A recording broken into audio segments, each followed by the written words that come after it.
नमस्कार दोस्तों, मेरा नाम है Ashish Rathore. Indian rail dynamics channel में आपका स्वागत है। अगर आज आप मेरे चैनल पर नए आए हैं, कंटेंट पसंद आए तो सब्सक्राइब करना मत भूलिएगा। आज की वीडियो दोस्तों आखिर तक देखना, बहुत ही अहम जानकारी लेकर के आया हूँ वंदे भारत के स्लीपर वर्जन के बारे में। आप लोग अगर इंटरेस्टेड हैं इस टॉपिक में तो आज की वीडियो अपने दोस्तों के साथ भी शेयर करना और खुद भी आखिर तक देखिएगा। आज मैं बात करने जा रहा हूँ हमारे वंदे भारत के स्लीपर वर्जन के बारे में।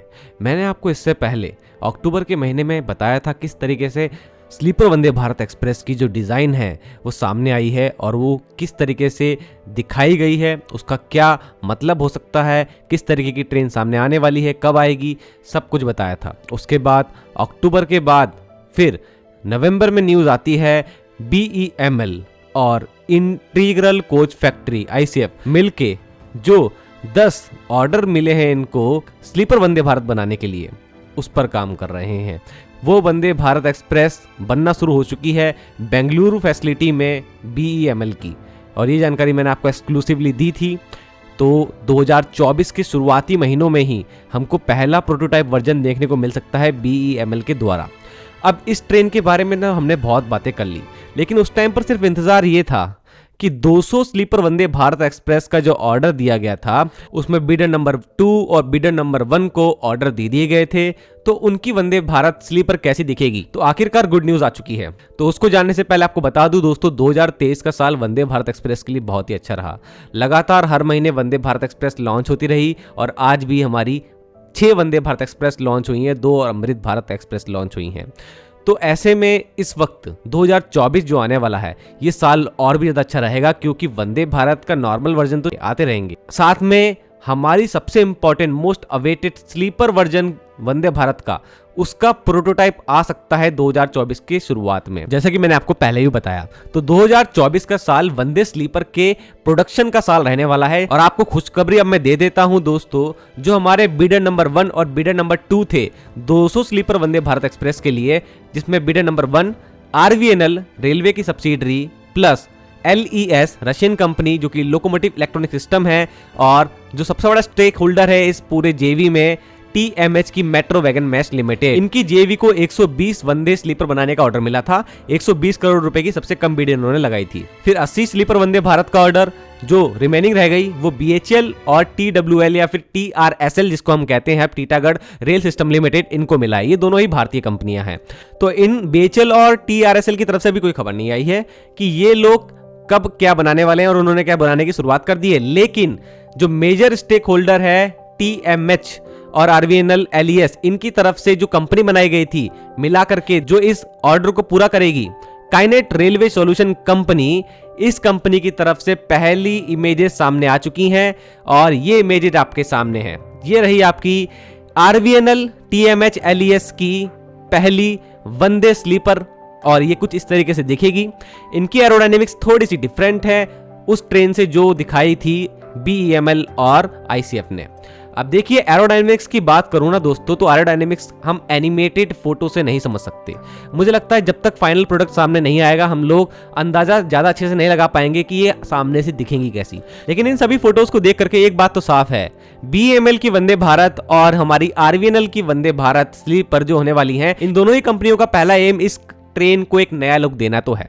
सामने से ज्यादा एरोडायनेमिक, ज्यादा टिल्टेड डिजाइन होने वाली है, और आगे चल करके इन ट्रेनों को जब लंबी दूरी पर चलना है तो राजधानी जैसी ट्रेन्स को अगर ये रिप्लेस करेंगी तो इनके डिजाइन को बहुत ज्यादा फ्यूचरिस्टिक भी होना है, क्योंकि आगे बहुत सालों तक इन्हीं ट्रेनों को हमारे ट्रैक्स पर दौड़ना होगा। अभी बहुत सारी फोटोज अभी रिवील हुई हैं, लेकिन आप पहले ये ऑर्डर देख लीजिए जो बताया गया है इस काइनेट रेलवे सॉल्यूशन कंपनी के द्वारा, किस तरीके से ये ऑर्डर पूरा होगा। ये ऑर्डर 35 साल का होने वाला है, जैसे कि आप लोग देख पा रहे होंगे, इन्होंने अपने डाटा में लिखा भी हुआ है। तो इस 35 साल के ऑर्डर में पहले तो ट्रेन को डिजाइन करना है, डेवलपमेंट करना है, और उसके बाद सारी ट्रेनें डेवलप करने के साथ ही इन लोगों को बाद में 35 साल तक इस ट्रेन की मेंटेनेंस का ध्यान भी रखना है। ये पूरा ऑर्डर इन्हीं के पास गया है, और कुछ ऐसा ही BHL और TRSL को भी करना होगा। अब यहाँ पर काइनेट रेलवे सॉल्यूशन कंपनी ने और भी जानकारी दी है कि उन लोगों को ये किस फैक्ट्री में बनाना है। तो मैं आपको पहले से बताता आ रहा हूँ, इसके लिए भारतीय रेलवे ने एक ही फैक्ट्री को चुना है, वो है रेल कोच फैक्ट्री लातूर, जो कि मराठवाड़ा में स्थित है। और इस फैक्ट्री के बारे में आप नहीं जानते हैं तो मैंने 2021 में इसके बारे में जानकारी दी थी। नई नई फैक्ट्री बनकर तब ये तैयार हुई थी। आज इस फैक्ट्री में हमारे देश की सबसे आधुनिक ट्रेनें बनने जा रही हैं। यहाँ पर जो वर्कर्स हैं, यहाँ पर जो प्रोडक्शन की फैसिलिटी है, मशीनरी है, हर चीज का इंप्रूवमेंट करेगी काइनेट रेलवे सॉल्यूशन। साथ में ही वहाँ के वर्कर्स को नए नए तौर तरीके सिखाएगी और उनको ट्रेन भी करेगी। और ये बहुत ज़्यादा ओवरऑल अच्छा है रेलवेज के लिए, बहुत अच्छे वर्कर तैयार होंगे इस तरह के जेवी की वजह से, जो कि आने वाले और भी नए फ्यूचरिस्टिक प्रोजेक्ट्स में बहुत अहम भूमिका निभाएंगे भारतीय रेलवे के लिए। अब यहां पर देखते हैं कौन कौन सी और नई फोटो आई हैं। आप देख सकते हैं ये कुछ इंटीरियर होने वाला है। अब आप देखिए इसका इंटीरियर कितना ज्यादा फ्यूचरिस्टिक लग रहा है।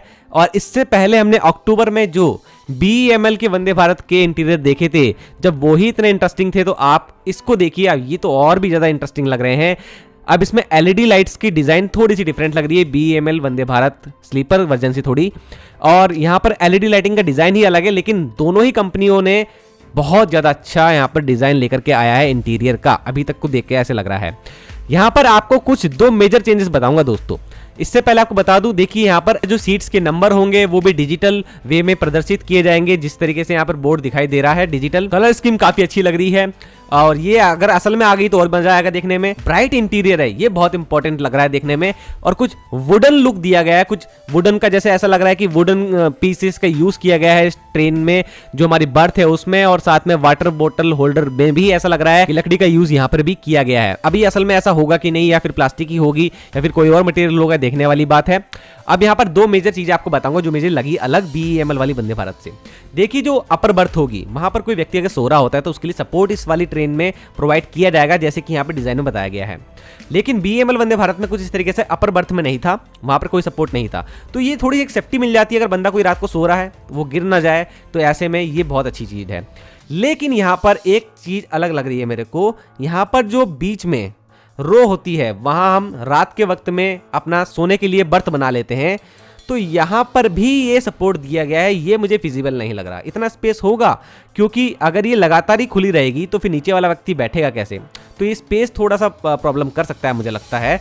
तो अगर ये सपोर्ट इस सेकंड बर्थ में भी रहेगा तो मुझे लगता है कि ये या तो एडजस्टेबल होगा, क्योंकि ये बैठाना ही पड़ेगी, तभी नीचे वाला व्यक्ति अच्छे से बैठ पाएगा। तो ऐसे में सपोर्ट भी एडजस्टेबल हो, ऐसा मुझे लगता है। दूसरी चीज मेरे को जो देखने को लगी, अपर बर्थ में ऊपर जो सबसे बड़ी दिक्कत आती थी, कोई व्यक्ति वहां खाना खाता था तो उसके लिए वहां पर टेबल नहीं हुआ करती थी। अब देखिए यहाँ पर वाटर बोतल होल्डर के साथ में एक ऐसा डिजाइन दिया गया है घुमावदार, जहां पर आप लंच भी कर सकते हैं, अपना जो भी टिफिन वगैरह है वो रख सकते हैं और आराम से बैठ के खा सकते हैं। ये एक बड़ी अच्छी फैसिलिटी मुझे लगी, जो कि अभी तक BEML वंदे स्लीपर में नहीं देखने को मिली है। तो ये एक नया चेंज है, और इस चेंज के बारे में आपका क्या कहना है आप बताइएगा। लेकिन फिर भी ये जो डिज़ाइन है ना दोस्तों, आपको खाना खाना है तब तो आपको ये यूजेबल लगेगा, लेकिन जब आपको सोना होगा तभी थोड़ा तकलीफ देगा। आप लेटेंगे कैसे, थोड़ा बहुत अड़ेगी आपके रास्ते में। तो ऐसे में मुझे लगता है ये अभी डिज़ाइन के हिसाब से तो नहीं लग रहा है कि एडजस्टेबल है, लेकिन मुझे लगता है ये एडजस्टेबल होगा और इसको बंद भी कर सकते होंगे। ऊपर की तरफ ये पूरी तरीके से सट जाती होगी सपोर्ट से, तब आप आराम से इसको यूज कर सकते हैं। इसके बाद मुझे कोई और मेजर चेंजेस देखने को नहीं मिले।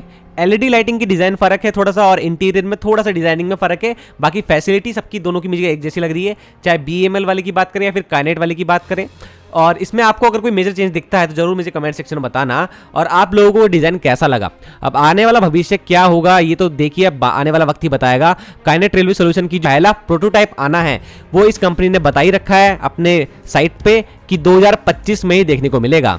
तो अभी तो हमें सबसे पहले जो प्रोटोटाइप देखने को मिलने वाला है अर्ली 2024 में, वो तो BEML की तरफ से ही मिलेगा। अब BEML क्या प्रोडक्ट लेके आता है उस पे ही हम लोगों को निगाह बनाए रखनी है, तो इसलिए आप मेरे चैनल को सब्सक्राइब कर लीजिएगा।